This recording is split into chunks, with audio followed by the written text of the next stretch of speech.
Buds ഉപയോഗിച്ച് ചെവി വൃത്തിയാക്കുമ്പോൾ അറിയേണ്ടതല്ല. ദിവസേന വ്യക്തിഗത ശുചിത്വത്തിന്റെ ഭാഗമായി നമ്മൾ ചെയ്യുന്ന ചില കാര്യങ്ങൾ ആരോഗ്യത്തിന് ദോഷകരമാകാമെന്ന് പലപ്പോഴും നമ്മൾ തിരിച്ചറിയാറില്ല. അതിലേറ്റവും സാധാരണമായൊരു ശീലമാണ് ഇയർബഡ്സ് ഉപയോഗിച്ച് ചെവി വൃത്തിയാക്കൽ. സുഖകരമായി തോന്നുന്ന ഈ ശീലം യഥാർത്ഥത്തിൽ ചെവിയുടെ ആരോഗ്യത്തിന് വലിയ ഭീഷണിയാണെന്ന് വിദഗ്ധർ മുന്നറിയിപ്പ് നൽകുന്നു. ചെവിയിൽ ചൊറിച്ചിൽ തോന്നുമ്പോഴും ചെവി അടഞ്ഞതായി അനുഭവപ്പെടുമ്പോഴും പലരും ആശ്രയിക്കുന്നതാണ് ഇയർബഡ്സ്. ചിലർക്ക് ഇതൊരു പതിവായി മാറിയിരിക്കുന്നു.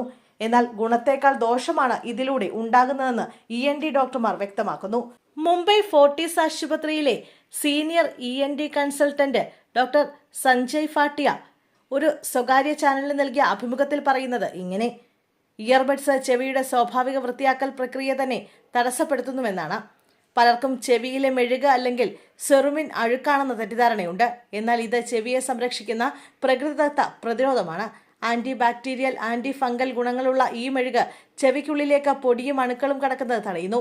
ഇയർബഡ്സ് ഉപയോഗിക്കുമ്പോൾ ഈ മെഴുക് പുറത്തേക്ക് നീക്കം ചെയ്യുന്നതിന് പകരം അത് കൂടുതൽ ആഴത്തിലേക്ക് തള്ളപ്പെടുകയാണ് സംഭവിക്കുന്നത്. ഇത് ചെവി അടഞ്ഞതുപോലുള്ള അനുഭവം, മുഴക്കം, താൽക്കാലിക കേൾവി നഷ്ടം എന്നിവയ്ക്ക് കാരണമാകാം. ചിലപ്പോൾ ഇയർബഡിന്റെ അശ്രദ്ധമായ ഉപയോഗം ചെവിക്കല്ലിന് സുഷിരമുണ്ടാക്കി വേദനയും അണുബാധയും ഉണ്ടാക്കും. ദീർഘകാലത്ത് ഇത് സ്ഥിരമായ കേൾവി നഷ്ടത്തിലേക്കും നയിക്കാം. കൂടാതെ ബഡ്സിലെ പരുത്തി ഫൈബറുകൾ ചെവിക്കുള്ളിലെ ചർമ്മത്തിൽ ചെറു മുറിവുകൾ ഉണ്ടാക്കി ബാക്ടീരിയ പ്രവേശിക്കാൻ വഴി തുറക്കുകയും ചെയ്യാം. വിദഗ്ധർ പറയുന്നത് ചെവിക്കുള്ളിലേക്ക് ഒന്നും കയറ്റരുത്. പുറംചെവി മാത്രം മൃദുവായ നനഞ്ഞ തുണി ഉപയോഗിച്ച് വൃത്തിയാക്കുക. ചെവിക്കുള്ളിലെ ഭാഗങ്ങൾ ശരീരം സ്വാഭാവികമായി തന്നെ വൃത്തിയാക്കുന്നുണ്ടെന്നത് ശ്രദ്ധിക്കണം.